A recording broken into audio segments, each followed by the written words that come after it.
समस्त को सुप्रभात। बर्तमान कोरोना महामारी समय रे आमे माने समस्ते घर अच्छु, किछि किछि कार्य भी करूछु। तुम माने घर रे निश्चय किछि किछि कार्य करूथबो। बर्तमान तुमर परम मैट्रिक परीक्षा पाई फॉर्म फिलअप आरंभ हेलानी, तेणु तुमे किछि किछिटा पढ़िया आरंभ कर एवं गाँ को आसुथबा सार कथा मध्य मानिबो। आमे बने बर्तमान साहित्य परीक्षा पाई साहित्य परीक्षा रे जो आमर 10 मार्किया मार्क में 5टी प्रश्न आसुची। अनुच्छेद रु 5टी प्रश्न आसबो।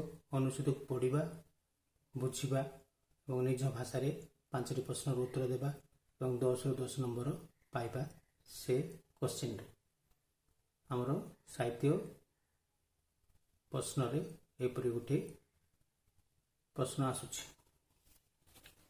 पढ़िया अनुच्छेद को आमर टॉप 10 रो पृष्ठा नंबर 59 रो 5 नंबर। संप्रति समग्र विश्व रे अर्थनैतिक प्रगति पाई प्रतिद्वंदिता चलीछि। यही प्रतिद्वंदिता रे कृषि को पछरे पकाई शिल्पानुष्ठान गुड़िक आगु को माड़ी चली। अवश्य एकथा सत जे देशर प्रगति पाई निर्भर करे तार अर्थनैतिक अवस्थार उन्नति। अर्थनैतिक अवस्था कृषि, शिल्प इत्यादि उपर निर्भरशील। सांप्रतिक समय रे कृषि को जेतिकी गुरुत्व दियाजिबा आवश्यक, शिल्प को मध्य सेतिकी गुरुत्व देबाको हेबो। तेबे बृहत शिल्प प्रतिष्ठा पाई अधिक पुंजी, भूमि तथा कंचामाल आवश्यक होउतबारु भारत पर एक विकासशील राष्ट्र रे क्षुद्र शिल्प बा कुटीर शिल्प प्रतिष्ठान को प्राधान्य देवा पाई महात्मा गांधी कहते। यह द्वारा पल्ली तथा पल्लीवासी उन्नति संगे समग्र देशर अर्थनैतिक प्रगति संभव हेब। वर्तमान देश में जो उत्कट बेकार समस्या सृष्टि होइछि तार समाधान सहज हेब। शिक्षित बेकार संख्या वृद्धि हेबा संगे संगे ग्राम गुड़िकर युवशक्ति क्रमे सहराभिमुखी होउछि। ग्राम मानकर शिल्प प्रतिष्ठा हेले जनसाधारण दृष्टि सहरु पुणी ग्राम आड़ को फेरी आसो। अधिकरु अधिक लोक पुणी कर्म संस्थान पाइपारे। समवाय भित्ति प्रतिष्ठित यही शिल्पानुष्ठान गुड़िकर कृषिजात द्रव्यर उपयोग हेबा फल ग्रामर कृषक माने मध्य आर्थिक दृष्टि लाभवान हेबे। तेबे एसबूर सफलता आम देशर योजना प्रस्तुतकारी कर्मकर्ता निष्ठा और सचोटपणिया उपर निर्भरशील। ये अनुच्छेद को पढ़ला बुझापी आउ थे पढ़ 2 थर पढ़ला 3 थर पढ़ला आमर प्रश्न को जीवा।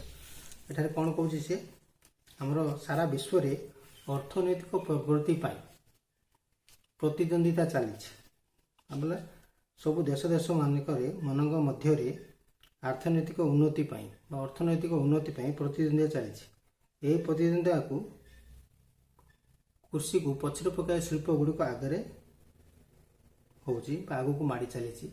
अर्थ अधिक कल कारखाना तैयारी होउची, कृषि गुड़िक पछरे पड़ुची बा कृषकर समस्या बढ़ी चली। अवश्य एकथा सत देशर अर्थनैतिक उन्नति पाई कृषिर जेतिकी भूमिका अच्छी, शिल्पर सेतिकी भूमिका अच्छी, अन्य व्यवसाय संस्थार मध्य सेतिकी भूमिका अच्छी। जदि आमे काम न करी वर्ष जाक घरे बसिबा, आमर अर्थ इनकम किछि करिबा नै, आम देशर आर्थिक उन्नतिर लक्ष्य बिंदु गोटे बिंदु पछे पड़गला भाव्य।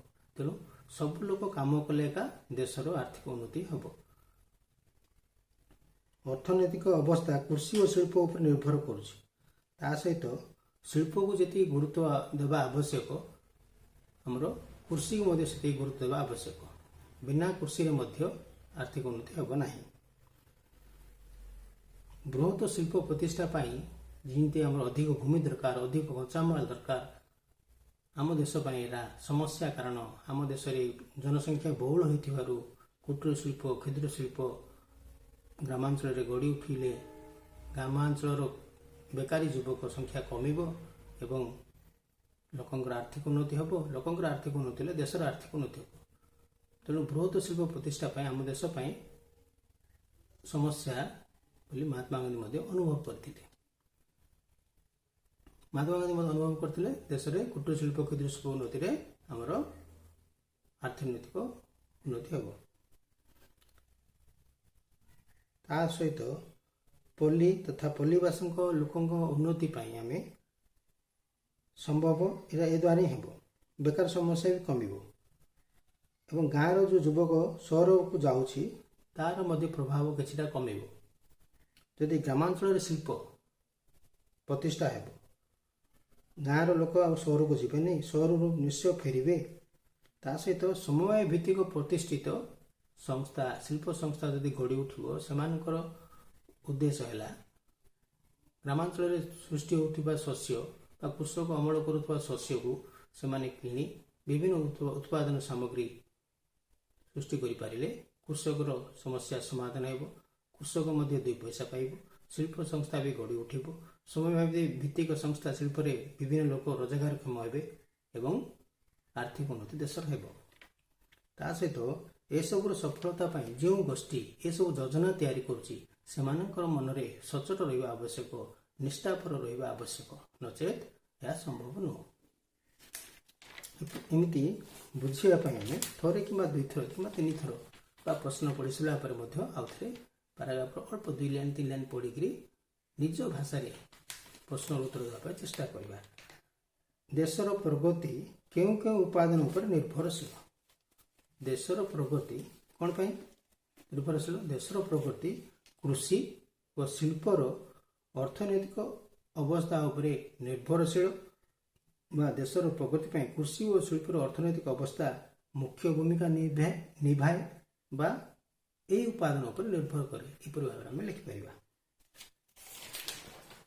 ତତ୍ସହିତ ଆଉ ଗୋଟେ ପ୍ରଶ୍ନ ହେଲା ବୃହତ ଶିଳ୍ପ ପ୍ରତିଷ୍ଠା ଭାରତରେ କାହିଁକି ଗ୍ରହଣୀୟ ନୁହେଁ? ବୃହତ ଶିଳ୍ପ ପ୍ରତିଷ୍ଠା ଭାରତରେ ଗ୍ରହଣୀୟ ନୁହେଁ କାରଣ ଲେଖିପାରିବା। ଗ୍ରହଣୀୟ ନୁହେଁ କାରଣ ଆମର ଭାରତ ଏକ ବିକାଶଶୀଳ ରାଷ୍ଟ୍ର, ଏହା ଏକ ଜନବହୁଳ ରାଷ୍ଟ୍ର। ଏଥିରେ ଅତ୍ୟଧିକ ଲୋକ ଗ୍ରାମାଞ୍ଚଳରେ ରହନ୍ତି। ଗ୍ରାମାଞ୍ଚଳର ଭିତ୍ତିଭୂମିର ଉନ୍ନତି ପାଇଁ କ୍ଷୁଦ୍ର ଶିଳ୍ପ ଓ କୁଟୀର ଶିଳ୍ପର ଆବଶ୍ୟକତା ଅଛି ବା ତାକୁ ବାଗେଇକି ଆଉ ଥରେ ଭଲକି ଲେଖିପାରିବା। ବୃହତ ଶିଳ୍ପ ପ୍ରତିଷ୍ଠା ପାଇଁ ଭାରତରେ ଗ୍ରହଣୀୟ କାରଣ ଆମର ବୃହତ ଶିଳ୍ପ ପ୍ରତିଷ୍ଠା ପାଇଁ ଅଧିକ ପୁଞ୍ଜି ଏବଂ ଅଧିକ ଭୂମିର ଆବଶ୍ୟକତା ଅଛି। ଅଧିକ ଭୂମିର ଯଦି ଆବଶ୍ୟକତା ଅଛି ବା ଗ୍ରାମାଞ୍ଚଳରେ ଯଦି ଅଧିକ ଭୂମି ନେଇ ପ୍ରତିଷ୍ଠା କଲେ ମଧ୍ୟ ଭବିଷ୍ୟତରେ ଖାଦ୍ୟ ସମସ୍ୟା ସୃଷ୍ଟି ହେବାର ସମ୍ଭାବନା। ତେଣୁ ବୃହତ ଶିଳ୍ପ ପ୍ରତିଷ୍ଠା ଅପେକ୍ଷା କ୍ଷୁଦ୍ର ଶିଳ୍ପ ଓ କୁଟୀର ଶିଳ୍ପର ଭିତ୍ତିଭୂମି ପ୍ରତିଷ୍ଠା ହିଁ ଦେଶର ରୋଜଗାର ବା ବେକାର ସମସ୍ୟାକୁ ଦୂର କରିପାରିବ। ଏହାକୁ ଅତି ସରଳ ଭାବରେ ଲେଖିବା। ବୃହତ ଶିଳ୍ପ ପ୍ରତିଷ୍ଠା ପାଇଁ ଭାରତରେ ଗ୍ରହଣୀୟ ନୁହେଁ କାରଣ ଭାରତ ଏକ ଜନବହୁଳ ରାଷ୍ଟ୍ର, ଭାରତ ଏକ ବିକାଶଶୀଳ ରାଷ୍ଟ୍ର। ଏହାର ଜନସଂଖ୍ୟା ଅଧିକ ହେଉଥିବାରୁ ଲୋକମାନେ ଗ୍ରାମାଞ୍ଚଳରେ ଅଧିକ ରୁହନ୍ତି। ଗ୍ରାମାଞ୍ଚଳର ଲୋକଙ୍କର ଭିତ୍ତିଭୂମିକୁ ଆବଶ୍ୟକ କରି କ୍ଷୁଦ୍ର ଶିଳ୍ପ ଓ କୁଟୀର ଶିଳ୍ପକୁ ଗୁରୁତ୍ୱ ଦେବା ଉଚିତ, ବୃହତ ଶିଳ୍ପକୁ ଗୁରୁତ୍ୱ ଦେବା ଉଚିତ ନୁହେଁ ଲେଖିପାରିବା। ତତ୍ସହିତ ଆଜି ଯୁବଶକ୍ତି ସହର ଆଡ଼କୁ ଧାଉଁଛି କାରଣ ନିଜର ଶିକ୍ଷାଦାନ ସମାପ୍ତ ପରେ ବା ଅଧାରୁ ପାଠ ଛାଡ଼ି କୌଣସି ନା କୌଣସି କାମ ବାହାନାରେ ସହର ଅଭିମୁଖୀ ଯାତ୍ରା କରୁଛି। ଗ୍ରାମାଞ୍ଚଳରେ କାମର ଅଭାବ ଯୋଗୁଁ ଯାତ୍ରା କରୁଛି। ବା ଅତି ଛୋଟ ବାକ୍ୟରେ ଯଦି ଲେଖିବା ଗ୍ରାମାଞ୍ଚଳର ଯୁବଶକ୍ତି ସହର ଆଡ଼କୁ ଯିବାର ମୁଖ୍ୟ କାରଣ ହେଲା ନିଜର କାମ ଅନ୍ୱେଷଣ ପାଇଁ, ନିଜର ରୋଜଗାର ପନ୍ଥା ଅବଲମ୍ବନ କରିବା ପାଇଁ ସହରର ବିଭିନ୍ନ ଶିଳ୍ପ ସଂସ୍ଥା ବା ବ୍ୟବସାୟିକ ସଂସ୍ଥା ଉପରେ ନିର୍ଭର କରୁଛି। କାରଣ ଆମର ଗ୍ରାମାଞ୍ଚଳରେ ବର୍ତ୍ତମାନ ପର୍ଯ୍ୟନ୍ତ ସେତିକି ବ୍ୟବସ୍ଥା ସୃଷ୍ଟି ହୋଇପାରି ନାହିଁ। କୃଷକମାନେ ଉନ୍ନତି କେଉଁ ଉପାୟରେ ସମ୍ଭବ ହେବ? କୃଷକମାନଙ୍କର ଉନ୍ନତି ହେବା ପାଇଁ ଆମର ଗ୍ରାମାଞ୍ଚଳରେ ସମବାୟ ଭିତ୍ତିକ ଶିଳ୍ପ ସଂସ୍ଥା ଗଢ଼ି ଉଠିବା ଆବଶ୍ୟକ। କୃଷକ ଅମଳ କରୁଥିବା ବିଭିନ୍ନ ଶସ୍ୟକୁ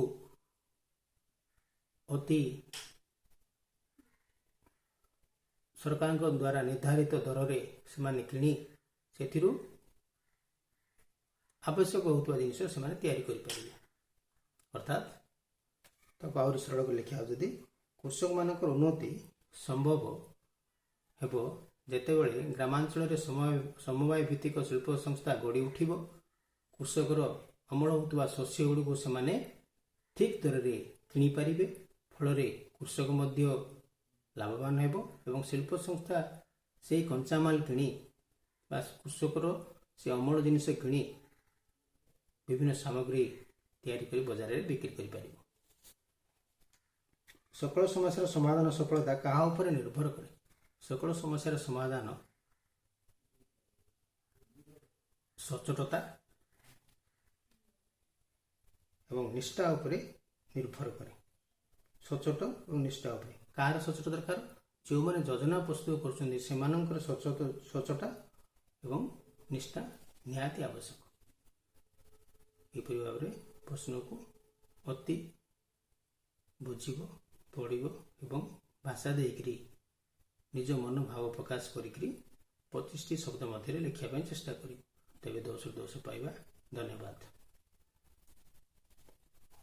ଅନୁଚ୍ଛେଦ ଲେଖିବା ସମୟରେ ସର୍ବଦା ମନେ ରଖିବା, ଏହାକୁ ବୁଝିବା, ପ୍ରଶ୍ନକୁ ବୁଝିବା, ପ୍ରଶ୍ନର ନିର୍ଦ୍ଦେଶ ଅନୁଯାୟୀ ଏହାର ଉତ୍ତର ଲେଖିବା। 25 ଜାଗାରେ 20 ଶବ୍ଦ ହେଇଗଲେ ମଧ୍ୟ କୌଣସି ଅସୁବିଧା ନାହିଁ, କିନ୍ତୁ ଉତ୍ତର ପ୍ରଶ୍ନ ଅନୁଯାୟୀ ହେବା କଥା ବା ପ୍ରଶ୍ନର ନିର୍ଦ୍ଦେଶ ଅନୁଯାୟୀ ହେବା କଥା। ମନର ଭାବ ପ୍ରକାଶ କରୁଥିବ। ବହିର ବା ଅନୁଚ୍ଛେଦର ଲାଇନ୍ ବାଇ ଲାଇନ୍ ଉତ୍ତର ନିଜର ମନର ଭାବକୁ ପ୍ରକାଶ କରିବ। ଧନ୍ୟବାଦ।